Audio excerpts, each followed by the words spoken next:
Hello class.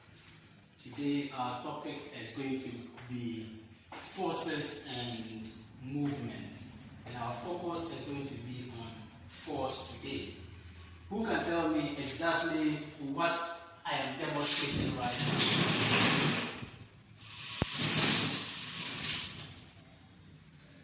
Yes, of course, I just pushed and pulled the table. Before an object moves from one place to another, you need some amount of force to be able to move that particular object from its initial position to wherever you want it to be. This kind of force that is required for this movement to occur or to happen is basically what we are coming to center our discussion on. For an object to change a position, you need to push it or pull it back. If you push it, it changes a position from where it is to a different point. Pull it and then it will move from where it is to another point. That energy that is required for this movement to be done is what we call force. So basically, we refer to force as a pull or push of an object. If you do not push or pull an object, it remains at where it is. If force is not applied onto an object, it remains as its position forever. So you need to exert or apply force on an object for a position to change. Is that okay? Alright. Now, we are going to look at force doesn't come in only one form. We are going to look at the various kinds of forces we have. And that brings us to what we refer to as types of force.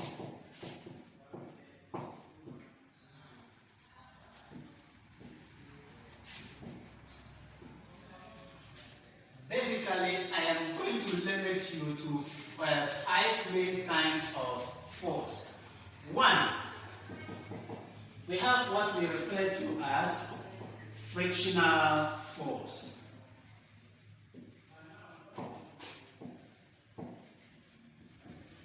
And then you have also magnetic force.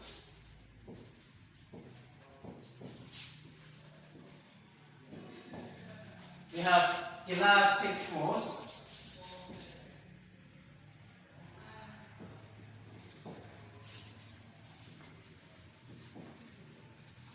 And then gravitational force.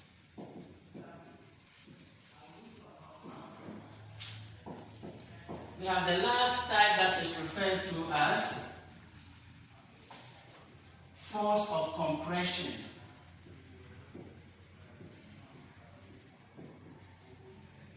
Now, we are going to pick them one after the other and look at what they mean. Frictional force.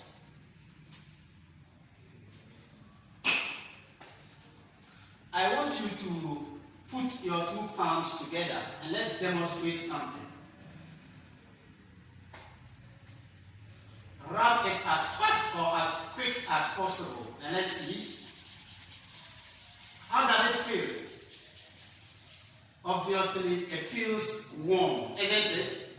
Now, I'm going to apply oil.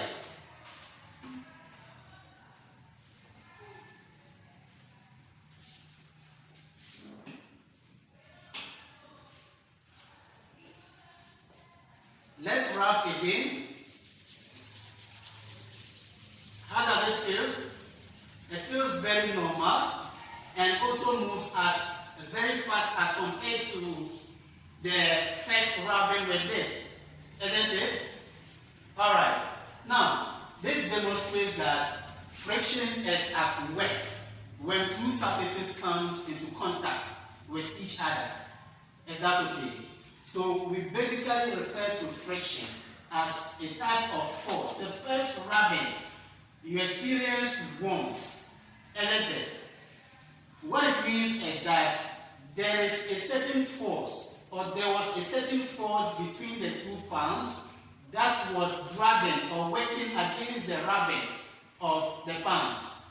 Now I have applied oil to it, and that particular force is reduced drastically to its barest minimum, making the rubbing very smooth and not warm as we experienced in the first experiment or demonstration. Is that okay? Alright, this shows that this kind of force that works in the first demonstration against the movement that resulted in the warming up of the palms is what we refer to as friction. So we define friction basically as the type of force that works against movement. The kind of force that works against movement. I hope that is understood. Now, friction occurs almost everywhere and in our everyday life. There is friction when you walk. There is friction if you write or if you are writing. There is friction in almost everything we do. The bicycles we ride, friction occurs in it. The motorbikes we use, the cars your parents use, friction occurs in these machines. So we are going to look at anything that happens has two sides, the good and the bad. I want us to look at the advantages of friction in our lives.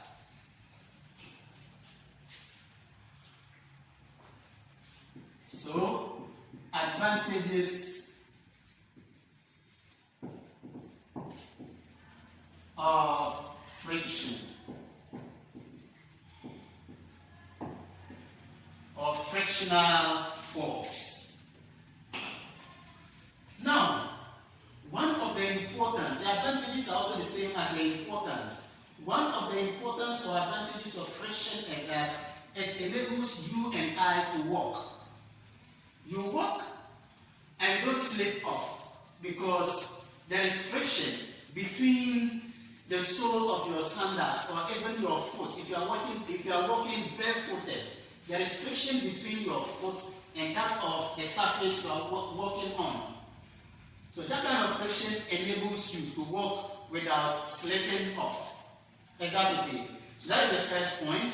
The second point is that friction also occurs when you bring the tip of your pencil or your pen closer to your book and you are writing. The surface of the pen is in contact with the paper or the leaflet in the book.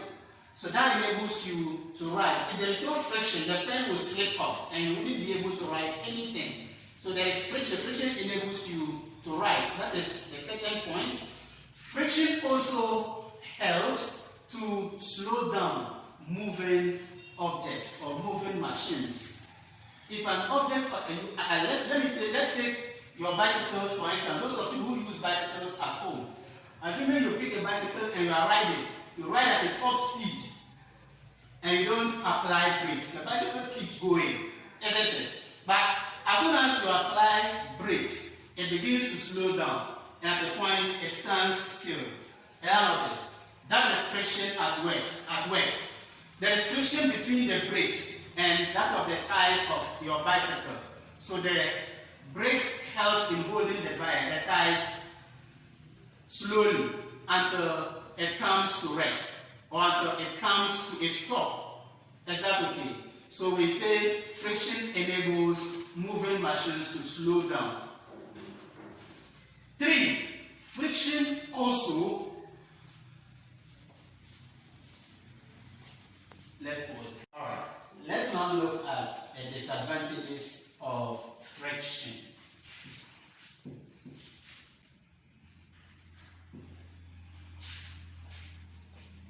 One of the disadvantages we have to look at has to do with the fact that friction produces a lot of heat.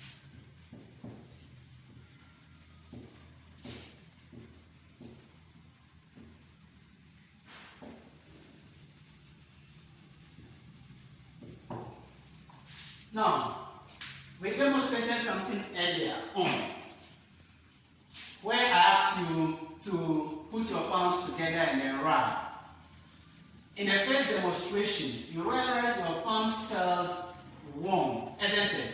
Yes, that is an indication of, or that is what explains the first point. The second point we have to look at is that it also leads to wear and tear in machines.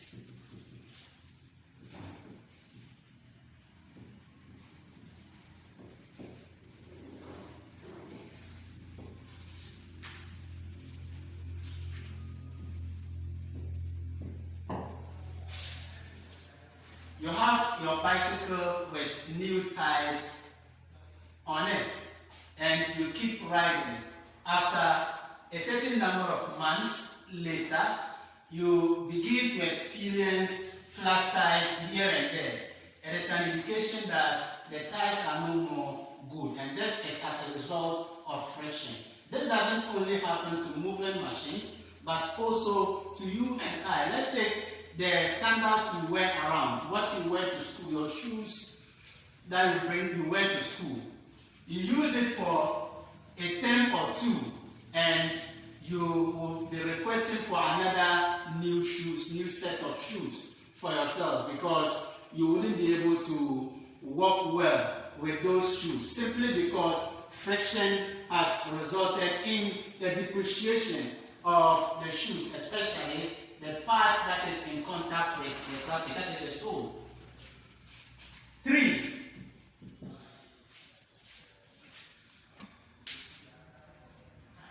We also need a lot of energy. Before you overcome friction, you need a lot of energy to do that, and that is a disadvantage.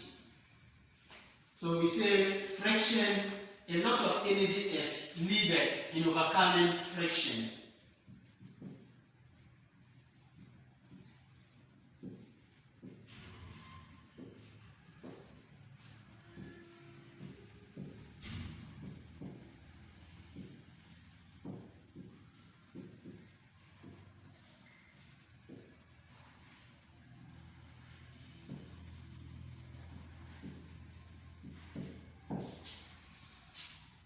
These are the 3 main disadvantages that we have with regards to frictional force. Thank you.